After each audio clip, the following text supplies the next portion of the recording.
estamos em mais um Questão de Saúde e hoje o tema é esclerose múltipla. Quem vai conversar conosco é uma paciente que está passando, na verdade tem a doença, a Inês Andrés, e quem vai nos ajudar a entender um pouco melhor sobre sintomas e informações dessa doença é o Dr. Ricardo Gonçalves. Oi, tudo bem, gente? Olá, Inês. Oi, tudo bem, e você? Então, eu gostaria de começar por você, doutor. O que é a esclerose múltipla, assim, para o pessoal já entender? Liz, acho que é muito importante, assim, né, tá participando do Questão em Saúde, né, em um assunto que é um assunto, digamos, novo, né, na neurologia. Novo em termos, é uma doença que já é conhecida há mais de 200 anos, só que é uma doença que está sendo muito bem estudada nos últimos 20, 30 anos. Então, talvez dentre as doenças neurológicas é a que tem mais estudos na atualidade. Bom, e o que é a esclerose múltipla, né? Esclerose múltipla é uma doença neurodegenerativa, uma doença crônica, uma doença autoimune, ou seja, algumas células do organismo acabam agredindo algumas partes do sistema nervoso central e levam à doença e levam também aos sintomas que os pacientes vão apresentar. Então é uma doença que nós chamamos de doença desmielinizante. Por quê? Porque a agressão ocorre a nível da bainha de mielina, então a nível de algumas substâncias dentro do sistema nervoso central que auxiliam nas atividades dos pacientes, no dia a dia, né? Então assim, é uma doença ainda que nós não temos cura, infelizmente, mas temos diversos tratamentos hoje disponíveis no Brasil e no mundo que trazem um benefício muito grande para o paciente. Então, se resumindo, é uma doença neurodegenerativa, progressiva, crônica, que afeta o sistema nervoso central e dessa forma com diversos sintomas que podem se apresentar. E explica um pouco melhor sobre o que é a bainha de mielina. A bainha de mielina, ela é uma proteína que fica em volta do axônio, né? O axônio é a cauda do neurônio, né? Então nós temos ali, ele faz o impulso nervoso passar muito mais rápido na medida que o impulso nervoso ele pula diversas, são como se fosse a cobertura, né? Então esse cabo com uma cobertura e o impulso passa mais rapidamente. Na medida em que tem a agressão da doença, essa bainha de mielina é destruída. E aí o impulso tende a passar mais lentamente porque ele tem que passar por todo o cabo, digamos assim, né? Com a bainha ele pula. Então, na medida em que ele lentifica, apresenta os sintomas. Então, basicamente, a doença é caracterizada por essa desmielinização. E é basicamente nós chamamos de substância branca porque é essa a representação que nós temos nas questões da imagem. Então, é uma doença que ataca e são linfócitos, ou seja, as células de defesa do corpo que estão agredindo o próprio organismo. É reconhecido como se fosse um vírus e acaba tendo essa agressão. Sim. E assim, doutor, existe alguma causa ou é hereditário, né? O que pode causar essa confusão do organismo, assim, em acabar agredindo a bainha? Essa é uma pergunta que tu tens, eu tenho, diversas pessoas têm. A gente não tem uma resposta absolutamente correta sobre isso. Tanto é que se nós tivéssemos uma resposta, as medicações teriam voltados para essa resposta, né? Nós temos medicações ainda para tentar diminuir a agressividade desses linfócitos. Bom, muito se fala sobre questões hereditárias, não tem muita coisa afirmada ainda. Nós temos questões também levantadas sobre algumas alterações virais que podem ter dado um reverso e ter aumentado essa autoimunidade e levar à agressão do organismo. Então ainda é uma miscelânea de possibilidades que podem levar à esclerose múltipla, né? Nós trabalhamos principalmente com essa autoimunidade, então pessoas que têm esse reverso das células de defesa que acabam agredindo o próprio organismo, né? Pacientes que têm doenças autoimunes já, como lúpus, como artrites reumatoides, têm uma propensão, psoríase também tem uma propensão a ter outra doença autoimune, né? O que é muito comum também, o hipotireoidismo, por exemplo, pode ser uma doença autoimune. Então são doenças que a gente não sabe muito bem a causa, sabe como elas são, como elas funcionam e como elas agem, mas a causa especificamente nós ainda não temos. Então temos várias possibilidades, e que estão sendo estudadas para a gente tentar descobrir exatamente a causa para poder combatê-la da melhor forma. Sim. Agora vamos falar um pouquinho dos sintomas e eu vou perguntar para uma paciente, né, a Inês, que já faz 14 anos que descobriu a doença, e depois o complemento do doutor. Inês, como você descobriu a doença e quais foram os primeiros sintomas? Porque como é uma doença que pode ser muito confundida, quais foram as primeiras reações que talvez até você nem sabia que era esclerose, né? Pois é, então naquela época, como eu trabalhava muito, eu tinha uma filha pequenininha, ela tinha 2 anos, eu tinha uma vida muito agitada. Trabalho, casa, filhos. Começou o sintoma assim, no caminhar eu não conseguia caminhar reto. Eu tinha sempre um desvio, começava a cair para um lado ou para o outro. A visão também começou a ficar confusa, tipo assim, visão dupla, enxergando vultos, uma sombra, era uma coisa muito ruim, né? Aquela coisa assim que tu fica assustado. Aí tu vai no médico, faz exame, ele diz, não deu nada. Faz outro exame, não tem nada. Aí tu cria aquela sensação assim de que, poxa, será que eu tô criando essa doença em mim? Mas aí tu fica com essa dúvida, o médico que tu tá tentando se tratar te deixa mais confusa ainda, até que eu cheguei no médico e ele me disse assim, vamos fazer exames, vamos fazer uma ressonância para ver o que está acontecendo. Como é uma parte da área muito sensível, que não tinha nada visível, nada que se enxerga, uma coisa assim bem estranha. Aí, com a ressonância, então, tive o diagnóstico. Estava escrito lá, suspeita de EM. O resto estava tudo normal. Então, tinha uma dificuldade muito grande com a informação na época. A informação, olha, não existia. Tanto é que tu tinha acesso à internet, o que tu lia lá era só coisa negativa, só coisa ruim. Coisa péssima em relação ao tratamento também, ao interferon, porque era a única medicação que nós tínhamos. Isso acaba assustando o paciente. Claro, se teu emocional já está confuso, imagina lendo coisas assim. E a medicação era só interferon. E o que eu li na internet do interferon era só coisa ruim. Só coisa ruim. Então aquilo criou um monstro na minha cabeça. Coisa horrível. Mas aquelas coisas que eu sempre digo, tu indo em busca de uma terapia, um psicólogo, um amigo, alguém para conversar e trocar informações, tu vai criando uma ideia de que não é tão assustador. Que existe uma forma de ser tratado, né? Exatamente, mas até tu chegar a isso, passa um tempo, até anos. Até tu chegar assim naquele nível de conhecimento que te deixa equilibrado. Sim. E doutor, esse foi o caso que aconteceu com a Inês. Mas para o pessoal em casa que pode ser que não tenha e não reconheça, quais outros sintomas que pode aparecer? A gente comenta assim que a esclerose múltipla é uma doença muito individualista, né?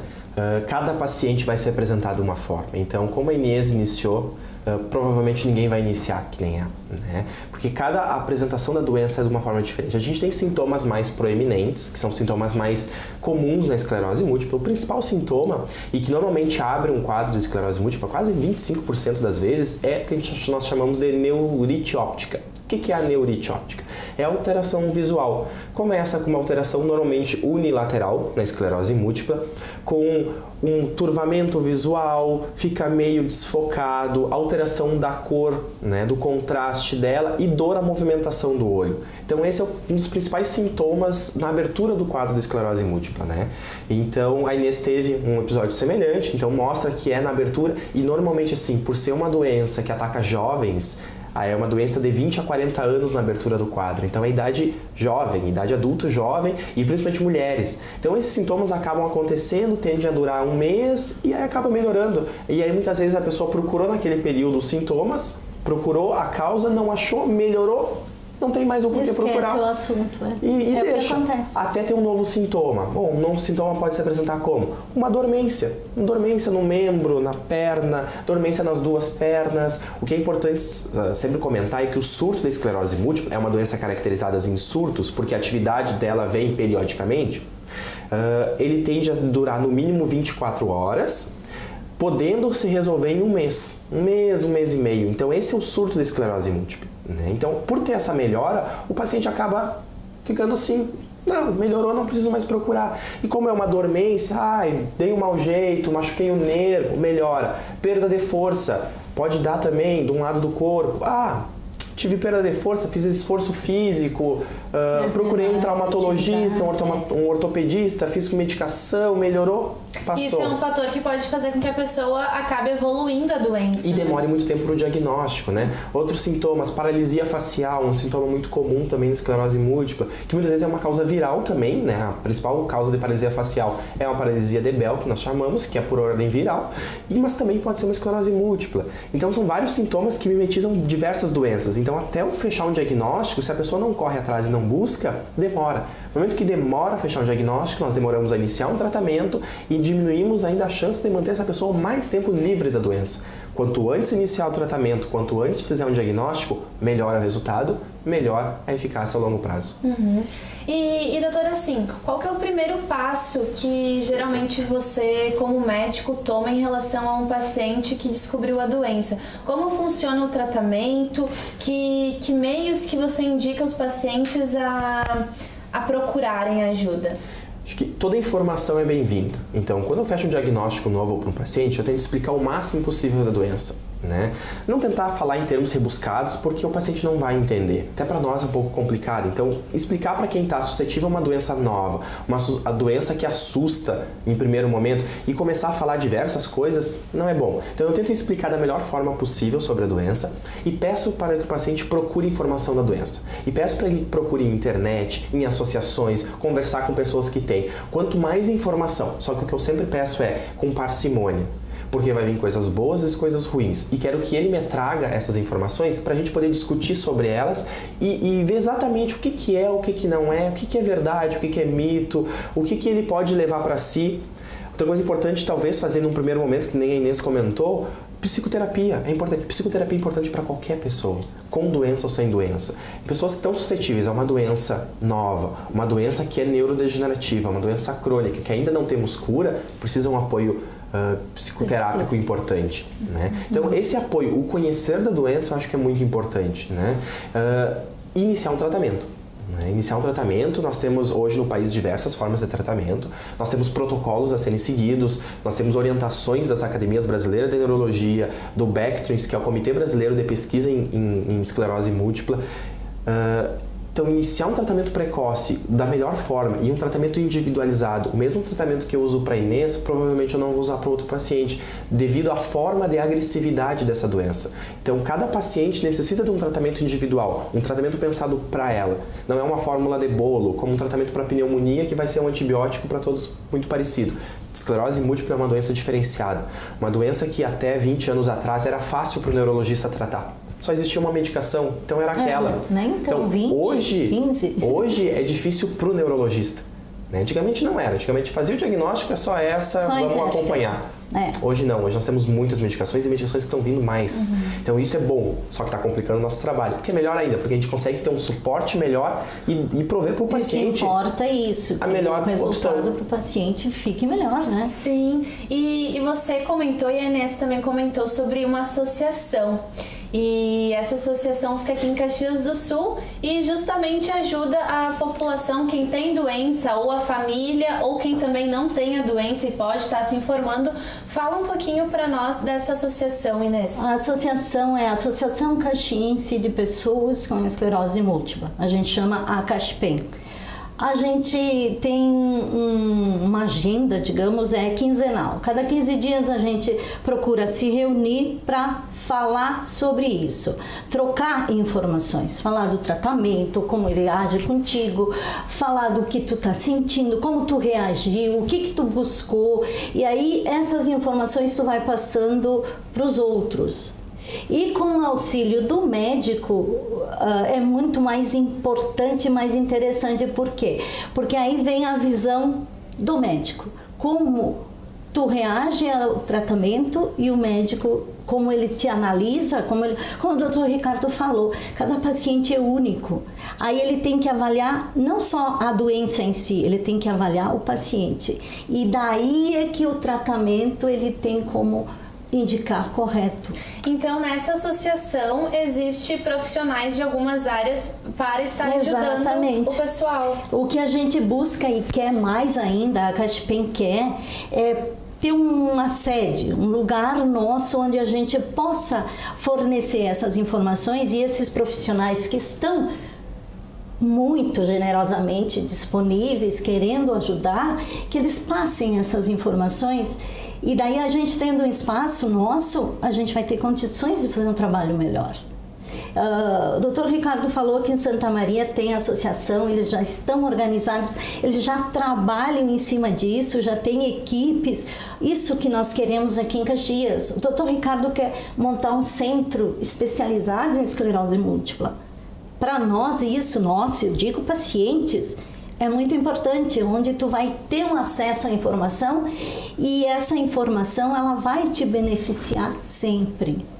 É uma busca onde a gente está e a CAGEPEM tem esse objetivo, que é tranquilizar o paciente no começo.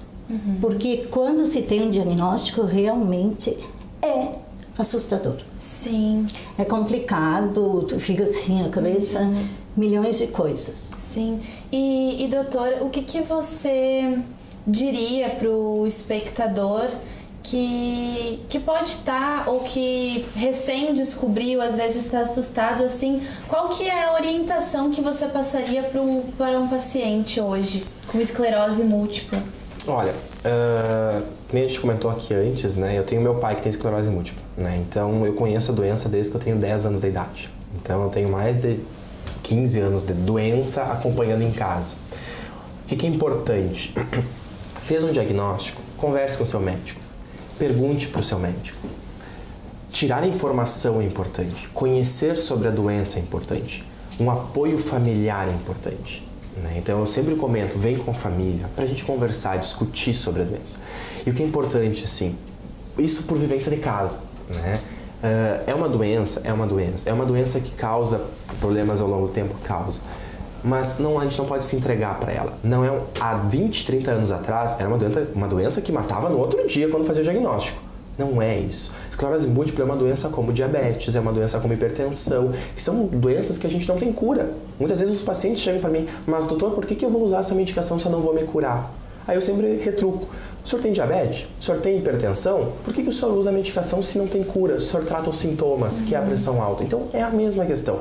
Claro, é uma doença mais complexa, uma doença que pode trazer riscos maiores. Maiores, né? Muito mas é conhecer a doença, ter informação. E não é o fim do mundo, né? Quanto mais tu conhece sobre a doença, mais tu vai conhecer sobre si e mais tu vai ver que a tua vida continua igual. Todos nós temos limites, com doença ou sem doença. Em alguns momentos a doença vai nos trazer um limite um pouco maior. É a gente conhecer esses limites e trabalhar com eles.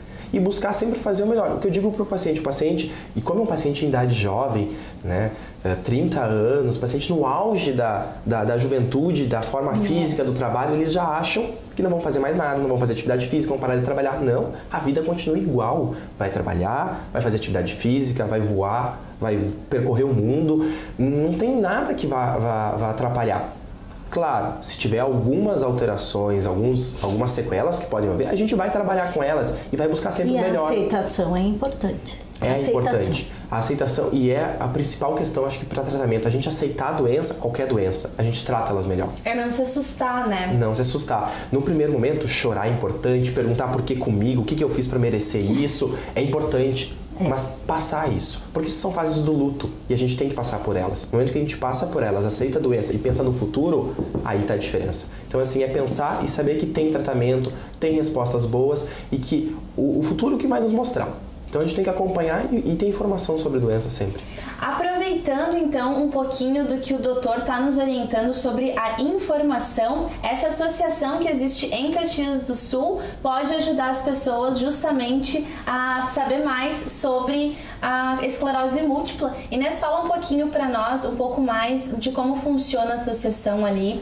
A Associação Caxiense, o título dela é ACASP.